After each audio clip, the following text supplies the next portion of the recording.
Maintenant, ce nom, Mariam bint Imran, est mentionné 70 fois. 70 fois dans le Coran. Maintenant, étant la mère des mondes, selon le Coran, c'est pourquoi on lui donne le nom Al-Kanita. Al-Kanita, la mère des mondes. Et Jésus a-t-il réellement existé?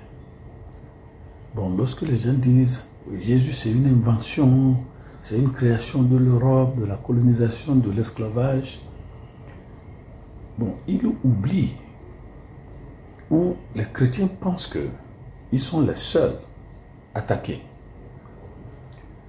Mais des Juifs savent que Jésus a existé et ils ne veulent pas l'accepter comme Messie. Pas la Bible seule qui dit que Jésus a existé.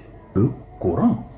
Donc, quand quelqu'un dit Jésus n'a jamais existé, c'est une invention, donc vous remettez en cause aussi la fiabilité, la validité du Coran que le prophète, paix sur son âme, a reçu de l'ange Gabriel. Donc, vous remettez en cause toute une base doctrinale, prophétique, de toute une grande religion. Alors, pour répondre à la question, si Jésus ait jamais existé, il faut répondre à la question si Marie, sa mère, a existé. Bon, comme on dit que la Bible est trafiquée, si on a copié ça de l'Égypte, Isis, Osiris, des choses comme ça. Mais c'est le Coran qui appelle Marie Mariam bint Imra. Marie, fille de Imra. Imran, c'est l'équivalent de Joachim. C'est l'équivalent de Joachim. C'est le Coran qui appelle aussi Marie, la fille de Aaron, qu'on appelle Aaron. La maman de Marie est mentionnée plusieurs fois dans le Coran. Alors, on appelle la maman de Marie la femme de Imran. Donc, quand on dit Mariam bint Imran, Marie fille de Imra, sa maman a épousé Imra. Imran, c'est l'équivalent de Joachim. C'est l'équivalent de Joachim. Donc, on nous dit alors que c'est la dame là, la femme de Imran, qui a prié pour un enfant. Je veux tomber enceinte. Je veux avoir un enfant. Comme le font presque toutes les femmes. Surtout lorsque votre belle famille vous embête et vous menace de partir. Donc, selon Al-Tabari, la maman de Marie est appelée Hannah. Donc, Hannah a prié. Je ne sais pas si c'est ce qu'on nous dit dans les Samuel, tout ça. Donc, Marie dit, la maman de Marie, Hannah dit, Éternel, si tu me donnais un enfant, je vais le consacrer au temple. Donc, c'est comme ça. Elle a eu une fille et elle l'a nommée Mariam. Ça, c'est la mère de Jésus, selon le Coran. Donc, dire que Jésus n'a pas existé, c'est une fantaisie. Quelqu'un m'a dit, docteur, vous ne pouvez pas enseigner des saloussis comme ça. Donc, l'islam aussi est en train de mentir. Maintenant, ce nom, Mariam bint Imran, est mentionné 70 fois. 70 fois dans le Coran. Donc, Jésus n'a pas existé, Marie c'est une fantaisie. Donc l'islam a pris du temps 70 fois pour parler d'une fantaisie. Selon le Coran, en fait si je ne me trompe, Mariam est la seule femme mentionnée dans le Coran. Et elle est citée 3 fois, ou elle est citée dans 3 Shura Mecca. Vous avez Shura 19, Shura 21, Shura 23. Et elle est mentionnée 4 fois dans les sourates de Médine. Sourate Médina, sourate 3, 4, 5 et 66. Elle est mentionnée 19 fois dans Sourate. Donc, ce ne sont pas des fantaisies, ça c'est la maman de Jésus. Les gens disent, ouais, Marie n'est pas vierge, c'est une fantaisie. En fait, selon le Coran, Marie a été appelée par Dieu 2 fois. 2 fois. Donc, vous avez Sourate 3, verset 42.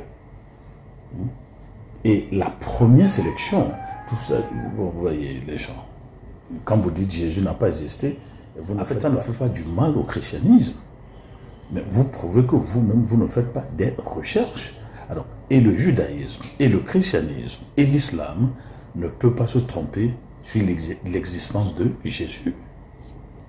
La question aussi se pose, pourquoi alors l'islam va appeler Jésus Ibn Mariam?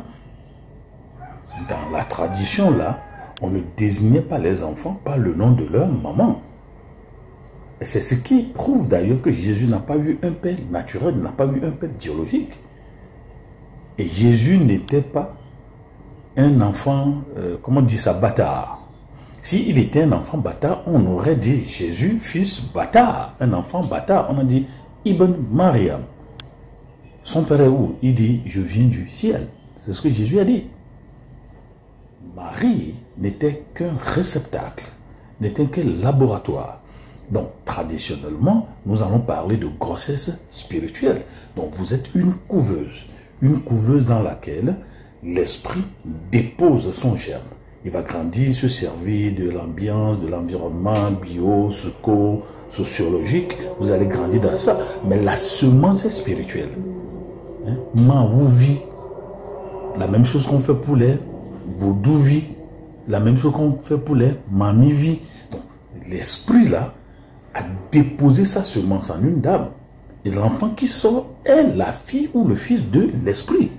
Donc, quand on dit Jésus, fils de Dieu, toi, le traditionnaliste, africologue, africaniste, ça ne doit pas te surprendre parce que c'est ce que ta culture dit. Si l'esprit dépose sa semence en une femme, l'enfant qui sort, on le nomme après l'esprit déposé, donc sa parole en Marie. C'est pas sa semence, sa parole en Marie. Alors, quand l'enfant sort, on l'appelle pas l'esprit qui a déposé sa parole en la dame. Fils de Dieu. Comprenez? Et si Jésus était fils bâtard, pourquoi le Coran aurait pris du temps pour mentionner cette chose de Jésus? Il est d'abord appelé Al-Masih.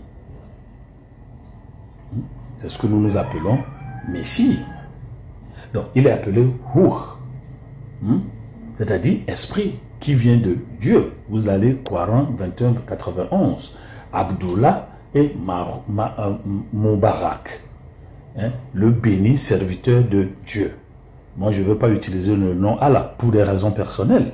Bon, vous avez Aya et Rahman, c'est-à-dire un signe de la miséricorde. Vous avez Kalima et Wadi, la parole la plus honorée de Dieu. Vous avez Ul Azm. Vous voyez ça, vous avez nous, vous avez Ibrahim, donc c'est lui qui a envoyé les gens là. Et vous avez Ibn Mariam.